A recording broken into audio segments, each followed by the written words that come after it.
Hello and welcome to the Probably Bad Podcast, a podcast which is definitely bad. I'm Pencil. I'm Paper.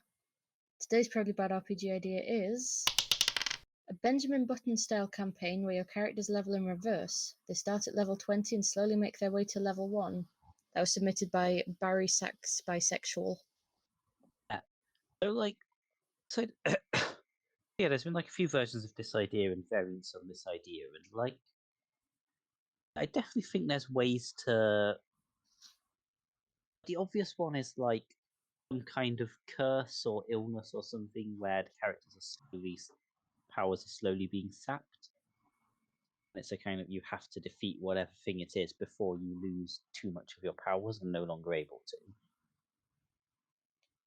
Yeah, I feel like there's definitely a certain point where any sort of physical altercation with the big bad is gonna become a problem. Yeah. Which, yeah, I like the idea of having a time limit like that. I mean, we've talked about time limits. In the last episode of our amazing podcast. Thank you for listening. But there's also the idea of if it's not something you can fight, if it's something more supernatural, there's also the idea of it's probably draining everyone, not just the party. Yeah. And they've sent in the strongest people they can find. So presumably you'll also be the last people alive if you leave it too long. So there's actually some very significant stakes in this. Yeah, this could work quite well as a cosmic horror kind of game, especially given it's the kind of you start off as some of the most powerful people on the planet, and then you turns out against this even you're insignificant, and everything in the world is slowly withering away. You need to stop it fast. Yeah, I feel this would be one of the best ways to do that kind of cosmic horror sense in a game which has very powerful protagonists. Because you do get at a certain point, it's kind of, well, the only person left to fight that is actually a challenge is a literal god. This could be a way to extend a 1 to 20 campaign even further. You've made it to level 20, but now something's happening. This is our level 1 to 20 back to 1 again. And the best thing is, once you defeat it, you can just start building your levels back up again. This is just an infinite campaign. The campaign has been going on for 35 years, and it is just level 1 to level 20 to level 1 to level 20. I mean, I play it. The World of Darkness game Mummy the Curse does sort of something like this as an actual mechanic. You start off as an end game level superpowered character, but then you slowly lose all of your powers. You can only sort of exist in the world of the living for a limited amount of time. Which I'm not quite sure how playable it technically makes the game, but I think there's definitely something with that. Yeah, and there's definitely curses and diseases in Dungeons and Dragons, because with this talking about level 20 and level 1, we can assume it's for Dungeons and Dragons. Yeah. There are things that can reduce your level. Yeah. Or at the very least reduce ability scores. So because there's also the idea of it doesn't actually reduce your level, it just your ability scores gradually reduce so much that you have all of these abilities that you've gained over time. You're just really bad at them. Yeah. I'm gonna cast this 6th level spell. What's your spell save DC? 8. But yeah. I feel like that particularly works badly on the barbarian. Can enter a range, but they still only have a strength of. Also, apologies if you can hear my neighbours gardening. Admittedly, a Sunday afternoon is a good time to do some gardening, but it's impractical for me specifically. For some reason, none of our neighbours specifically base their lives around our podcast, which I feel is unacceptably rude. It's inconsiderate. Yeah. We should reduce their levels. Every time you make a noise that interferes with our podcast recording, you lose one level in every game. Yes. Legal fact. Yeah. The other sort of idea I was thinking of for this particular thing, given it's D&D, you sort of have the trope a lot in fantasy of I think that the magic fades away and like these are the last days of the magical world, like you have that in Lord of the Rings a bit and other things. This Mm. could sort of work for a kind of almost more tragic like part of the thing. Like magic is slowly fading away, you're slowly losing your powers, and what do you do in the last few months of the magical world before it becomes a mundane one? Like a magical bucket list. Yeah, essentially. There's only so much more magic left in the world. What do you do before it all goes away? So I do like that, but I want to suggest to you the idea that everyone can do magic, Mm, but they also have a set amount. Kind of like the theory that used to be a thing about, like, oh, you have a set number of heartbeats. yeah. Everyone has a set amount of magical ability. And like some people, it's not a lot. They use it up doing like pranks when they're like 5. To some people, it's a lot more and they become very powerful sorcerers, but it's Mm, still limited. yeah. And all of the characters are at their limit or reaching their limit. But I like that. One thing I like about that is like it sort of justifies spell slots more Mm. than because they don't make any goddamn sense in universe. Yeah, because I've always seen it as, like there's only a certain amount you can do, like physically in a Mm, day because your muscles will complain. yes, but yeah, Because, like, I've yeah, always like liked the idea of sort of introducing some sort of magical exhaustion mechanic. the idea of like maybe like your spells just get less and less powerful the more you use them because it's getting harder and harder to keep casting magic. Mm. Yeah. Anyway, back to there's only a finite amount of magic each. Yeah, I do like that a lot. And it's like you only have it's. I feel like especially if everyone is a magic user, have it rather than strictly speaking they lose levels. Have like a finite number of actual slots. Like you've got 20 level 9 slots left for the campaign. See, I was thinking more along the lines of, like, you have 100 points. Mm, A cantrip costs, say, like a quarter of a point. A ninth level spell costs 9 points. yeah. And it's kind of once you've used that last point, that's it. I would really like this as a one shot of like, yeah, you've used up almost all your magic, and then some dangerous threat arises, and you need to take them down with your last few spells. Mm. I really like this as a one shot. And All of these you seem, could potentially boost it with like magic items and stuff. yeah. But those are also they would have to also all be limited just by necessity of the mechanic. I like the idea of like some kind of ability possible on the villain uses of like draining other people's magical energy to boost your own, because it sort of Yes. makes sense in the universe as a way around that and would make the villain more powerful. Also was Magical sort of vampires. also was a temptation to the players of like, hey, you can get a bit more power to boost to fight the enemy. Drink this guy's magic. It's almost like the normal experience point thing of if you kill this guy, you get more powerful, but sort of presented as straight up vampirism. Except you could also do this consensually. It could be like, well, this guy, he's got a lot of magic left in him. He's not planning to use it. He doesn't really have the skill to utilize it in order to help. See if you can convince him to give you his magic. I'm just imagining like you have the wise old, the sort of wise old mentor who should be powerful enough to resolve this issue themselves, but they're giving it to these. Mm. You jump them and steal all their magic immediately after they give you. If you're not going to go out and fight the big bad yourself, we're going to grab your spell staff and use it. I love it. Just draining all the DMPCs. The old DMPC just devoured until they agree to start. The DM in Seeing this case obviously standing for dank magic. obviously. Yeah, I think this has turned into something I want to play. So it's just because like you can have a lot, like you can have magical creatures who have sort of, other than humans who have a relatively fixed lifespan. Yeah, like a magical creature could live forever if it didn't use its powers, or could burn itself out in like a few weeks if it used them a lot. Because obviously it is magic, so when it runs out of magic, it dies. Yeah.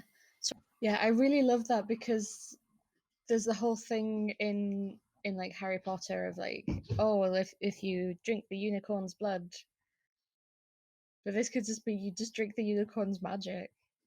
Hmm. If you Drink find a the, dragon, can you sneak up on it and take its magic? just drink the unicorn. Just as a meat smoothie. Yeah, yeah, I feel perhaps it does determine a lot of this. Whether you steal magic by a kiss, or whether you steal magic by putting the person into a blender and drinking a smoothie.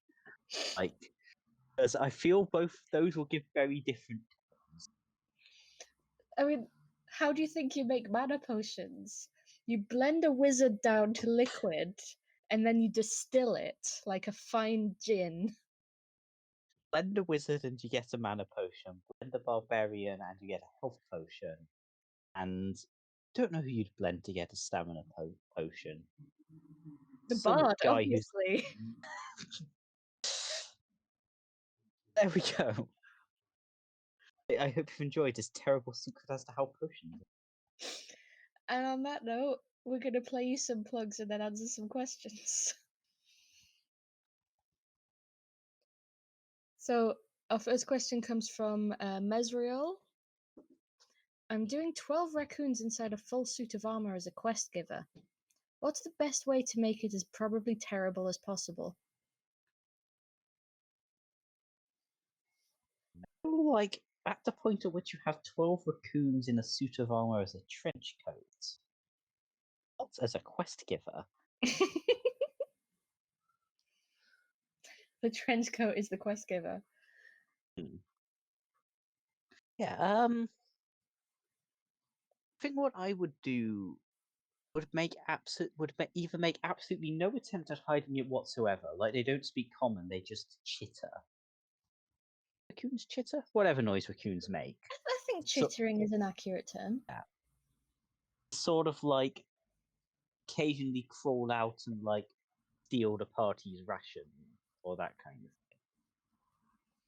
thing. Like you just get handed like quest on a poorly written note in a raccoon's mouth as it runs back into the armor, or give absolutely no indication beforehand. The characters really sophisticated and like urbane and just as wise advice and mentors until in the final scene where they laugh hysterically, pull off their helmets, and just a dozen raccoons pour out and run away into the corridors and chittering that you've been fooled. So, in order to answer this question, I read up on raccoons. Yes, that might be a good idea. Um, One thing I learned is that raccoon breeding season tends to be around when the days start getting longer. So what I suggest is they meet this character before the winter solstice, and they're witty, they're sophisticated, they're on the ball. Come and meet them after the winter solstice, and they're down to fuck. This time the NPC rolls to seduce you. Either that, or you just turn up and there are some interesting noises coming from inside that suit of armor. Have one raccoon who's talking to you mouthpiece. 11 raccoons who are banging furiously. Just a full-on raccoon orgy with metallic echo. Find a sound effect for that. Somehow. Make it yourself if you need to. And just play it during all interactions with them. Nick, I have an editing challenge for you. Create that sound and insert it here.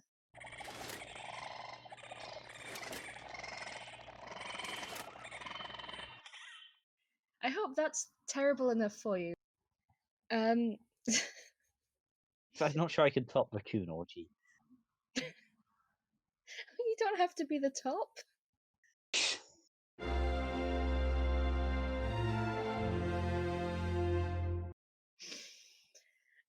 So the second question comes from Derp Ravener.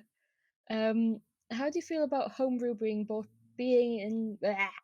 How do you feel about homebrew being brought into a campaign, otherwise using only official content? Like, it obviously depends a lot on the homebrew. Is the boring answer. Yeah, but like, I mean, as long as the DM's checked over it and thinks it looks pretty balanced, sure. Yeah, like, I mean, obviously, you don't want to play too many games drunk. That's just going to like ruin things. But bringing in a bit of homebrew is like probably. Yeah, especially if it's a nice hoppy one. I really like the smell of that. Yeah, Gets you in the sort of ale mood. I think ask your players if they're like. See for people if like they're okay with people drinking at the game, but otherwise I don't see an issue.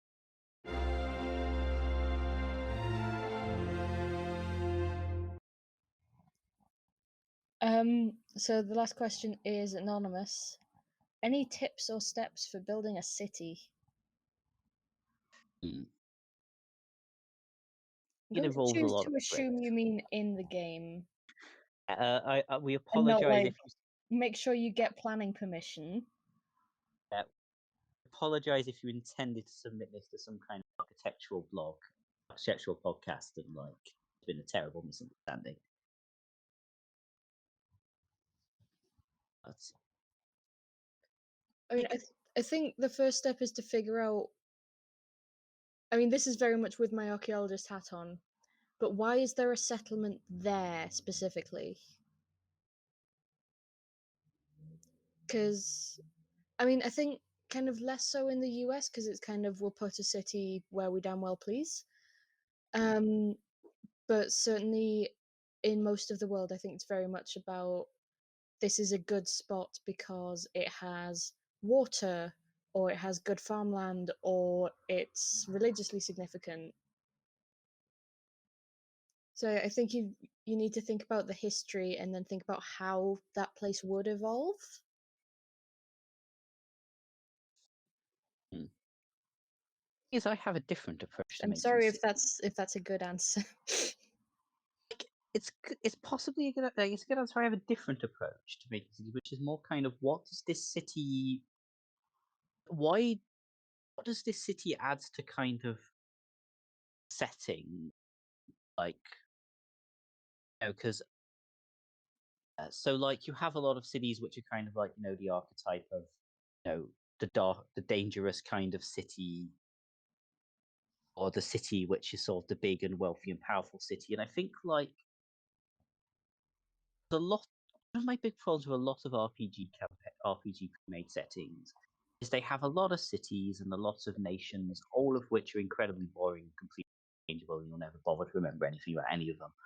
And so I think what makes this city unique, and why are we bothering to have a new city here rather than just keeping it in the first place we started? I think important for an RPG campaign. Yeah, I think I would actually start there rather than with my thing actually thinking about it. What do you want out of it? And then how did it come to be? Like especially in kind of a fantasy setting where things can get very sort of symbolic and metaphysical and magical, what have you. Yeah, I think generally, I think by the way I would do it, it was like if imagine when you tell your players you arrive at the city and you look up and you see, if you don't have a sort of compelling image to put in and then you see, and sort of maybe go back to the drawing board.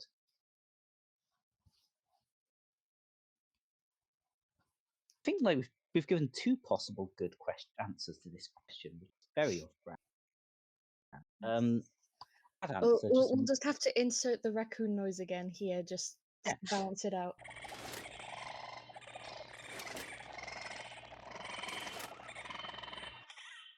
Bad answer. Raccoon Orgy. I don't know. Start with the raccoon orgy, and then work out from there. I don't What have were the historical events that led to the raccoon orgy? Why is the raccoon orgy significant to your campaign? I don't have papers archaeology. I'm going to assume that most ancient cities were based around the local raccoon. Okay, raccoons like to wash their food. Therefore, being near a water source is important.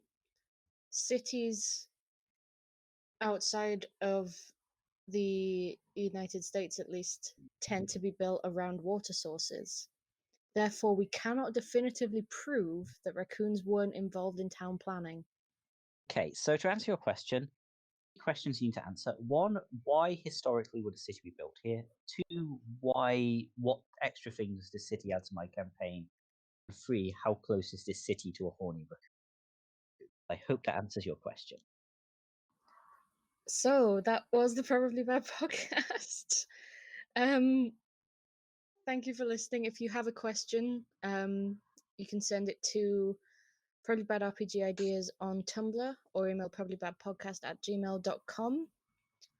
If you want to support our raccoon orgies, you can go to patreon.com/probablybadrpgideas, get access to the gaming kind of homebrew and bonus episodes, or just give us a review or a rating. And remember to have a probably bad day.